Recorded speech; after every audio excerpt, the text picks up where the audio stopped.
Então, recursão versus iteração. Tá?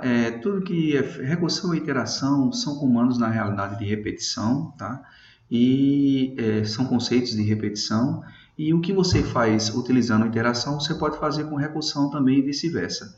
Depende muito de você ter o template na sua cabeça, né? De como funciona a iteração e de como funciona a recursão, tá? Mas basicamente uma forma genérica de comparar recursão com iteração é o seguinte: na recursão, você vai ter uma variável, por exemplo, que começa com um valor dela, que é o valor do caso base, né? E aí você vai iterar para um i de n até o caso base, tá? Ou seja, você vai ter do caso base até n iterando, tá? Isso daí n menos caso base vezes, tá? Você vai aplicar alguma função envolvendo esse x, né, e esse i daqui, esse contador. E aí você faz uma atualização de x, no final retorna x.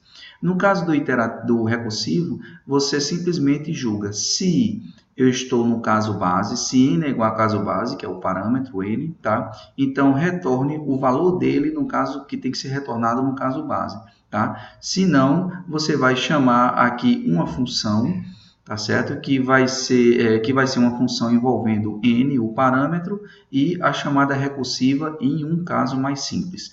Tá? Não necessariamente existe a presença dessa função aqui.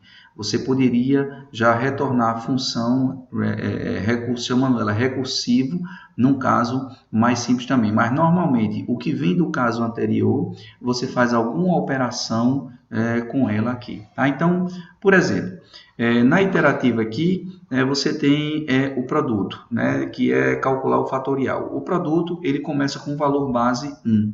Tá? E fazendo n variar, i variar de n até um i que seja maior do que zero, decrementando ele, nós vamos pegar aqui, certo?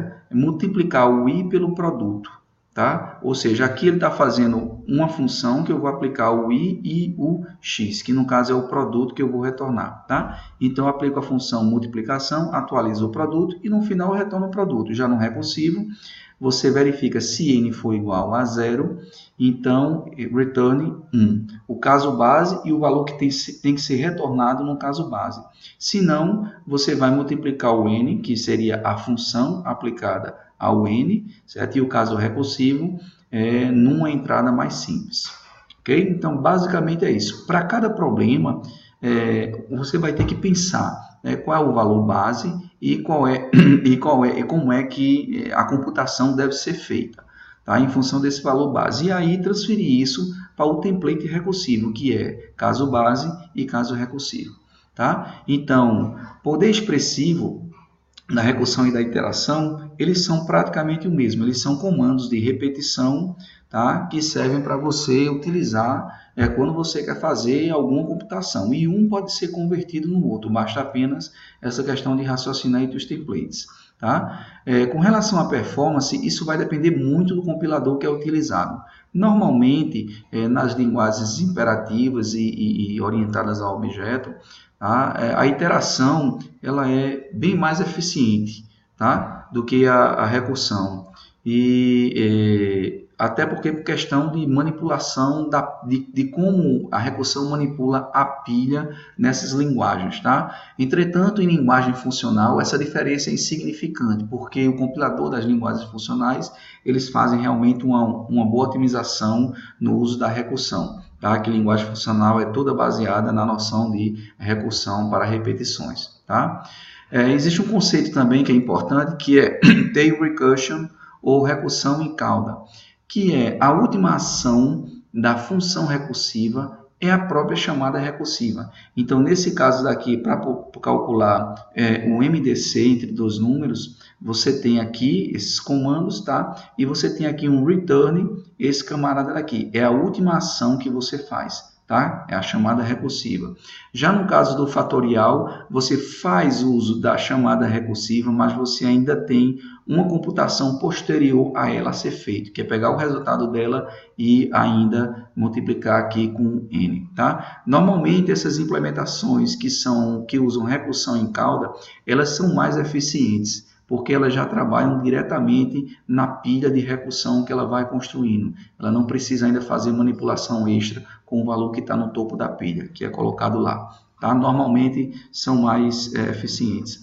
E, em teoria, tá? Qualquer problema recursivo ele pode ser convertido para tail usando recursão em cauda. Só que isso nem sempre deixa o programa mais claro, tá? Às vezes dificulta, pelo contrário. Tá? Então, é melhor ter um bom design de recursão e fazer um bom algoritmo utilizando recursão, tá? Sem se preocupar a priori com tail recursion. Outra coisa que é importante também é a ordem que nós temos no algoritmo recursivo. Então, por exemplo, essa função aqui recursiva, ela recebe o n, o que ela faz? Ela imprime o n, tá? E se n for menor do que 4, ela chama a função recursiva em n mais 1. Tá? Já essa outra daqui, se o n, ela julga primeiro, se o n for menor do que 4, ela chama ela recursiva, depois é que ela imprime. Então, na execução dessa primeira daqui, observe, eu vou chamar a função recursiva passando o parâmetro 0. Então, ela vai imprimir o 0, tá? Depois, ela vai chamar em 0 mais 1, que isso vai causar a impressão do 1, certo? Depois vai chamar em 1 mais 1, que vai causar a impressão do 2, que vai chamar em 2 mais 1, que vai causar a impressão do 3, depois vai causar a impressão do 4. Nessa daqui, a função recursiva chamada em 0, vê que n é menor do que 4, chama ela em 1, que chama ela em 2, que chama ela em 3, que chama ela em 4. Certo? A partir disso daqui, em 4, ela vai imprimir aqui o número, certo? Que, como ela está na chamada de 4, vai imprimir o 4, vai sair da recursão, vai voltar para o ponto de recursão anterior. 3, 2, 1, 0. Ou seja, apenas mudando a ordem aqui desses comandos, tá? Você mudou completamente a saída de sua função recursiva. Então, isso é extremamente relevante também vocês levarem em consideração nos algoritmos de vocês. Tá?